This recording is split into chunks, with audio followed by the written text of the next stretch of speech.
My name is Cheryl, and at the beginning of last year, I ate too much fancy food and gained 5 kilograms. Now I'm 49 years old and trying to lose weight before the holidays. My plan is to lose 5 kilograms now so that if I gain it back during the holiday season, it won't be a big deal, right?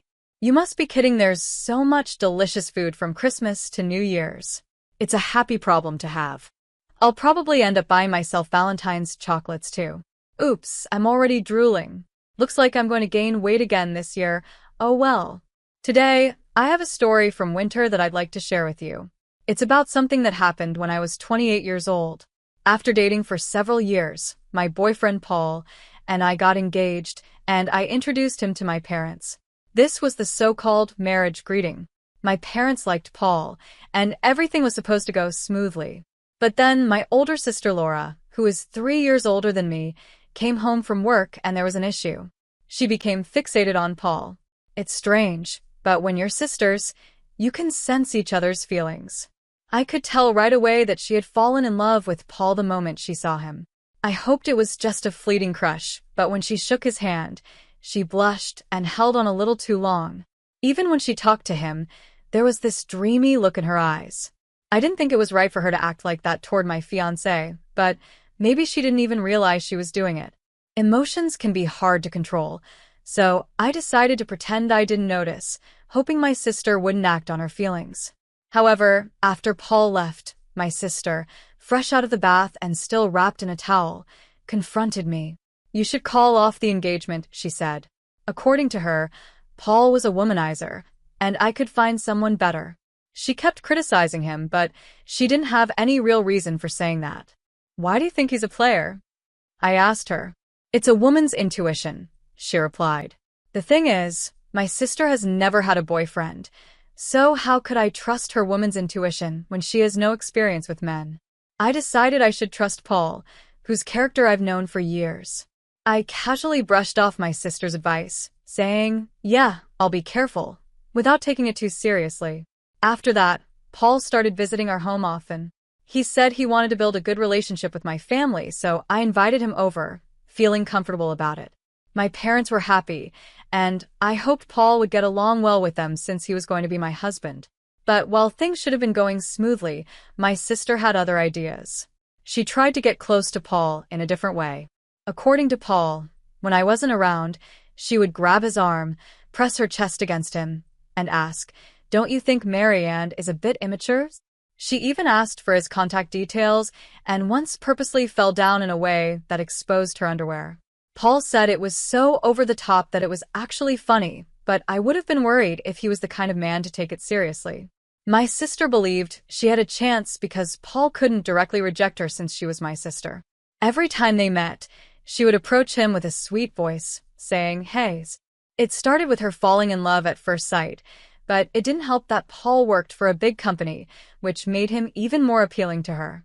She told me, "He's reliable, has a face I like, and seems like the kind of man who can provide security for the future." She was completely taken by him. My parents saw all of this happening, but said nothing. In fact, it wasn't unusual for them to stay quiet when it came to my sister's actions. Honestly, she's always been the type who struggles with things. For example, if she's asked to warm up food, she might accidentally use a plastic dish that isn't heat-resistant, and it melts. She wasn't good at studying, either, or at sports. She often skipped swimming class by making excuses like hurting her foot, feeling unwell, or having skin problems. She wasn't great at schoolwork, sports, or even household chores. And, to be honest, she's not particularly good-looking either. Still, because she's the eldest daughter, my parents always treated her differently, giving her special treatment. They even quietly pushed the responsibility of supporting her onto me. I was constantly told to make sure she stood out, but without drawing attention to myself. It felt unfair to be treated so differently as siblings, but I guess my parents saw her as someone who couldn't do much on her own and felt sorry for her.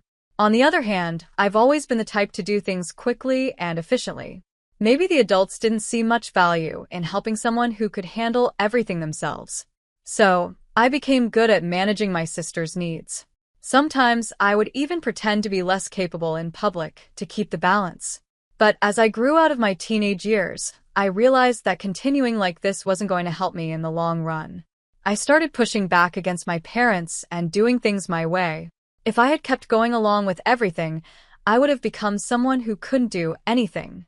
When I started standing up for myself, my sister didn't like it much because she was losing my support, but we never really had a bad relationship. We could still talk normally, and sometimes I even gave her advice when she had problems. Our family had its issues, like being too protective of my sister and a little bit of tension between us, but I still thought we were a pretty normal family. However, things changed when Paul didn't return my sister's feelings. She couldn't handle the fact that her younger sister was getting married before her. The night before my wedding, my sister blurted out to our parents, "I can't accept that my younger sister is getting married before me."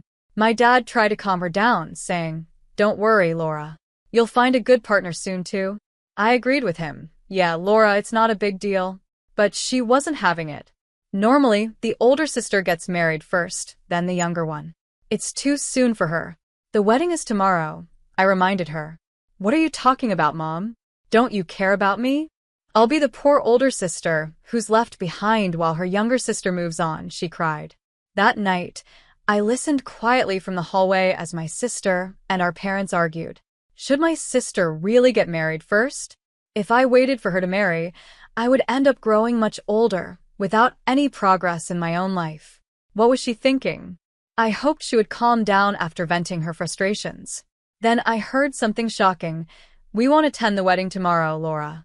Please be okay with that," my father said. What? Both my parents agreed not to come to my wedding just to make my sister happy. I couldn't believe it. It was like they were under some spell, doing whatever she wanted. This went way beyond simply indulging her.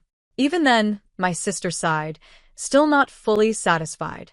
"Fine, I'll compromise. Let her have a wedding that nobody acknowledges." It was clear she didn't want me to marry Paul, likely because she had feelings for him.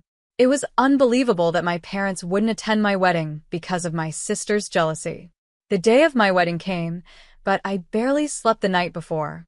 Instead of excitement, I felt anxious and uncomfortable, constantly thinking about what had happened.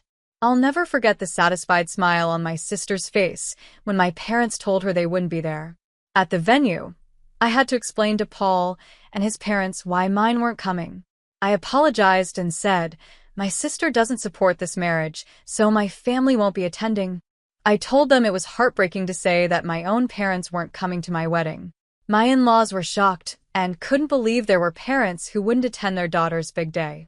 After hearing my story, they stayed silent for a while.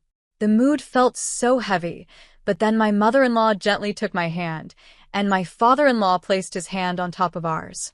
"Remember, your family is here with you. Don't let this day be a sad one. Come on. Why don't you smile?" my mother-in-law said warmly. Her words made me tear up.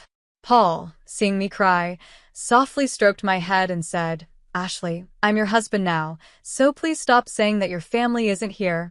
My in-laws and Paul quickly tried to cheer me up, jokingly telling me not to cry because my makeup would smudge. Then, my mother-in-law looked at me with kindness and said, "Ashley, I know things are hard with your family back home, but this is the start of a new life. Let's build your own family together." Even though I felt abandoned, her words and her strong embrace gave me comfort. Paul and my father-in-law joined in with hugs, and I told myself that everything would be okay. Like my mother-in-law said, this was a new beginning.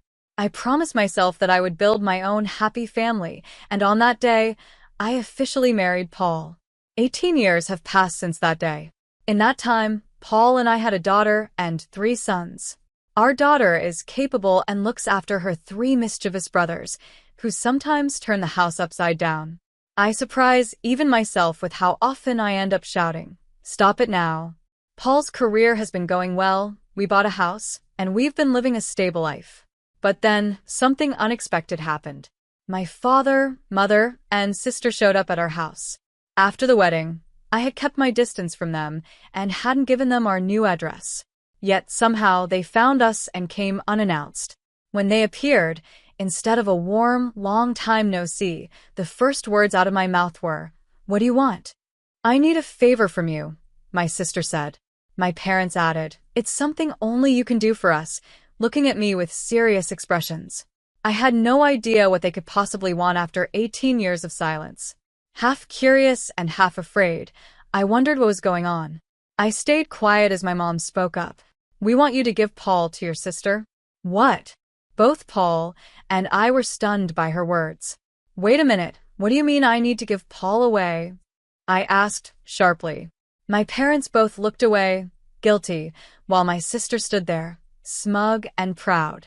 "She's still single, and she's turning 45 this year." "That's a problem," my father said. His words made no sense to me, and Paul looked just as confused. "Actually," my father continued, "the company she worked for recently went out of business, and she's unemployed now. It's tough. We're worried about her future, being single and without a job. We hope you understand. Since you're sisters, you should feel the same way." In my mind, I thought, no, I definitely don't think so, but I stayed silent, waiting to see what they would say next. I was getting frustrated with how slowly my father was speaking, but I held back from saying anything, eager to hear his point. "She's always liked Paul, and she's still alone because of it. You've had your time with him. Could you let her have him for the rest of her life?" "What?" Paul and I were speechless. My parents kept pleading, "Please," while my sister stood there confidently, certain she would get what she wanted. Given how my parents always catered to her, it made sense that she believed this, but the request was outrageous. As I put my head in my hands, Paul pulled me aside and whispered, "This could actually be a chance." "A chance? What do you mean?" I asked. "Well, remember that joke you made when you were drunk? It's like it's coming true," he said with a small grin. "Then, should we go with it?" I asked. We stood up and turned back to face my sister and parents. "Do you really love Paul that much?"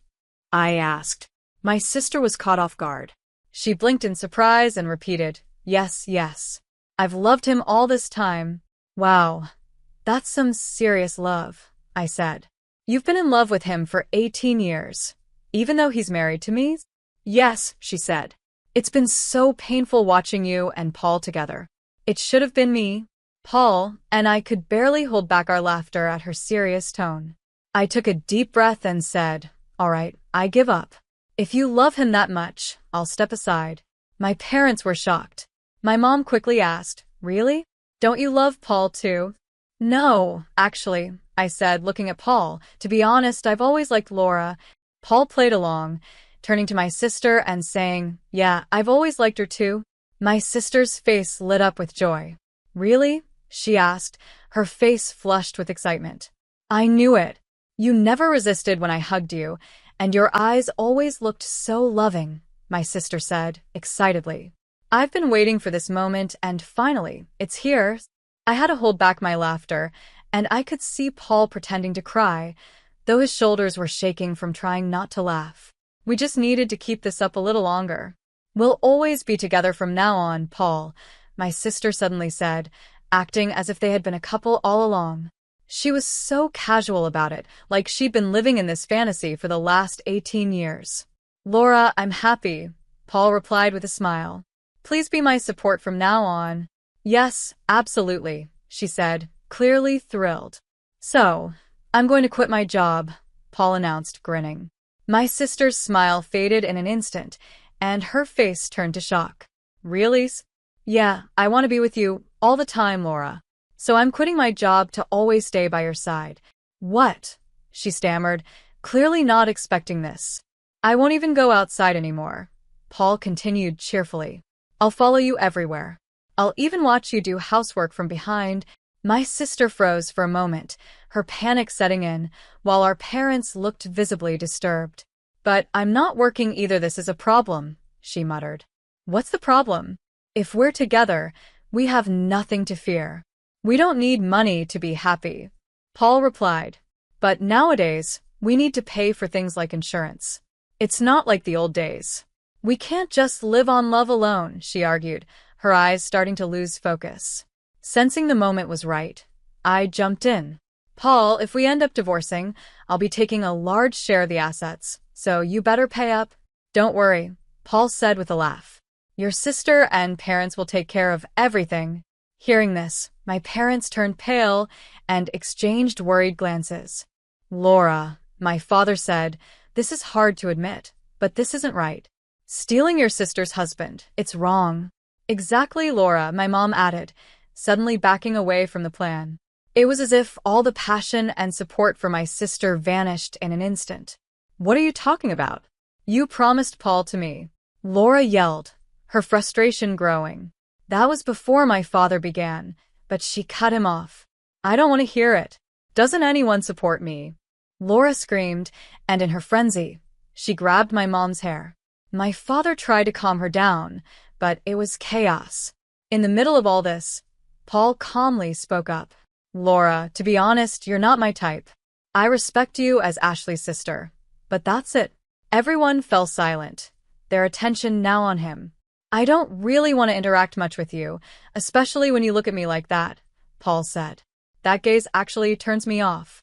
Knowing that someone has unreturned feelings for me is really uncomfortable. His honest words left my sister and parents speechless. But Paul, what was all that earlier? My sister asked, clearly confused. Stop acting so casually with someone else's husband, I said firmly. There's no way he could fall for you. We have a family, and we're happy. As I said this, I stopped my sister, who was walking toward Paul with a pale face. You tricked me, she shouted. How could you think that someone who hasn't contacted you in 18 years still loves you? Isn't that a bit unrealistic? I asked. My sister's face turned red, and she started to tear up, clearly out of frustration.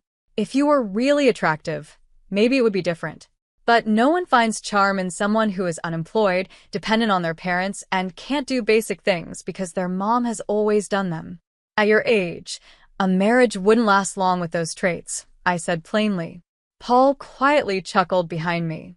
My sister, hit by the truth of my words, began to cry loudly, unable to stop. Our parents tried to comfort her, but they looked confused, as if they were realizing that what I said was true. I'm not giving Paul to you, I continued. So please give up, Laura. At that, she cried even harder, like a child throwing a tantrum.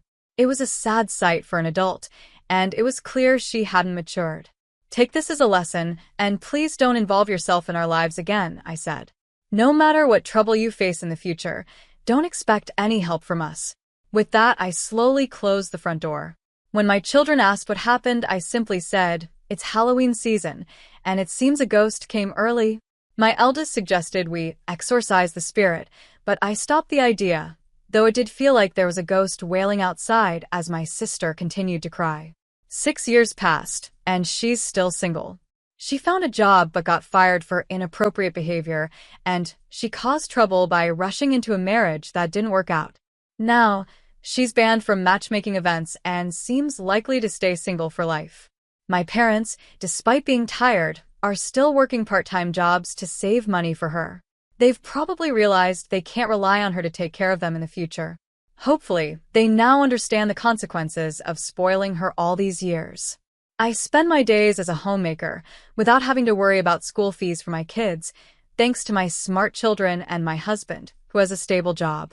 Sometimes, I wonder if working outside the home would help me burn off the extra calories I gained during the holiday season from eating too much.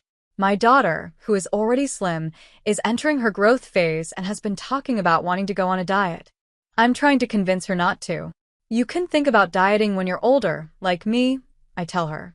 My 3 sons love dancing and recently showed off their skills at a local event, where they won several awards.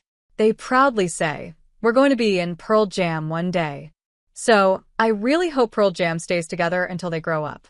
We regularly get visits from my in-laws, who are as dear to me as my own parents. We always enjoy delicious meals together. When the kids have their spring break, we plan to take a trip to a spa, and I'm excited about spending some quality time together. Although there were many challenges before marriage, my life since then has been filled with happiness.